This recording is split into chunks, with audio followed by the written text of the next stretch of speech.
മദീനയിലെ ഒരു തനി ഗ്രാമീണൻ ഇസ്ലാം ആശ്ലേഷിച്ചു. അത്ഭുതപ്പെട്ട ചിലർ അദ്ദേഹത്തോട് എന്തുകൊണ്ടാണ് താങ്കൾ ഇസ്ലാം സ്വീകരിച്ചത്, ഇസ്ലാം മതം തിരഞ്ഞെടുത്തത് എന്ന് ചോദിച്ചു. അപ്പോൾ ഗ്രാമീണൻ നൽകിയ വിശദീകരണം വളരെ ശ്രദ്ധേയമാണ്. അദ്ദേഹം പറയുകയാണ്, ഇസ്ലാം ഒരു കാര്യം ചെയ്യണമെന്ന് പറഞ്ഞാൽ ഒരിക്കലും നമ്മുടെ ബുദ്ധി സ്വബോധം അത് ചെയ്യരുത് എന്ന് പറയില്ല.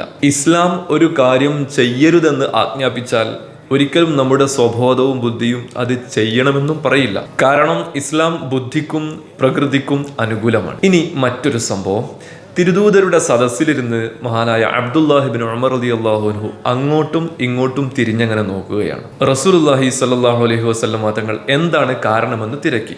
അപ്പോൾ അബ്ദുല്ലാഹിബിൻ ഉമർ റളിയല്ലാഹു അൻഹു പറഞ്ഞു, എനിക്ക് ഒരാളെ ഇഷ്ടമാണ്, അദ്ദേഹത്തെ അന്വേഷിക്കുകയാണ് ഞാൻ, പക്ഷെ അദ്ദേഹത്തെ കാണുന്നില്ല. അപ്പോൾ തിരുദൂതരുടെ ഉപദേശം, നിനക്കൊരാളെ ഇഷ്ടമാണെങ്കിൽ അദ്ദേഹത്തിൻ്റെ പേരും പിതാവിൻ്റെ പേരും വീടെവിടെയാണെന്നും ചോദിക്കണം.